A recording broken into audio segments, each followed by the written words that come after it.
No ma arvan, et eakate festival kindlasti on oluline, sellepärast et ühelt poolt on see tähelepanu eakatele, teiselt poolt on see eakatele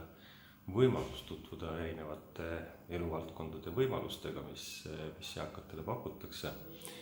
Ja minul on kindlasti hea meel selle üle, et sellist üritust korraldatakse, sest see tõesti annab võimaluse tutvustada eakatele erinevaid võimalusi, kuidas oma väärikas eas väärikat iga saata väärikalt mööda. Kindlasti Tallinna poolt on hea see, et ka meie saame siin tutvustada oma võimalusi, mida meie pakume eakatele, ka uusi võimalusi, näiteks eakatele suunatud elamuehitusprogrammi, mis on tõesti meie üks uus programm ja ma arvan, mis samamoodi aitab eakatel oma aega väärikalt mööda saata.